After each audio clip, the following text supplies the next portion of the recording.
नमस्कार. मी सोनाली रवींद्र खलोकार, सावित्री शक्तीपीठ, पुणे, महाराष्ट्र, शाखा परतवाडा. 11 एप्रिल 2026 महात्मा फुले यांची 200वी जयंती.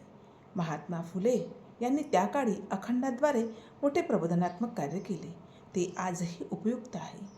जाणून घेऊया त्यापैकी एक अखंड व त्याचा भावार्थ.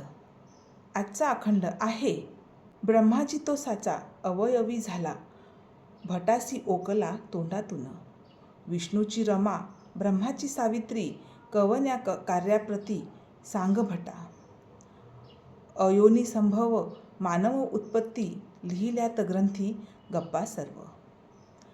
मागांपरी आज भटजी जन्म, कळू आले वर्म ज्योती म्हणे. जाणून घेऊया या ओळींचा अर्थ.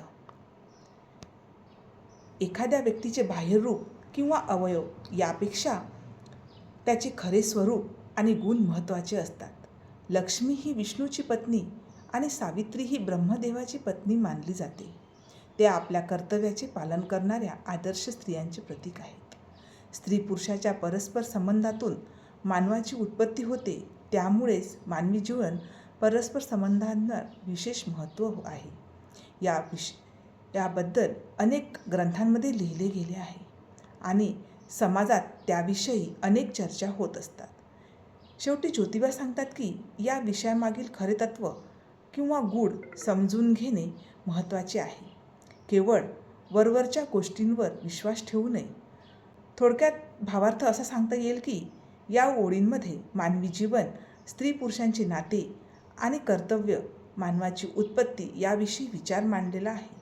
जीवनातील नातेसंबंध आणि त्यामागील जबाबदारी समजून घेणे आवश्यक आहे, असा संदेश यातून मिळतो.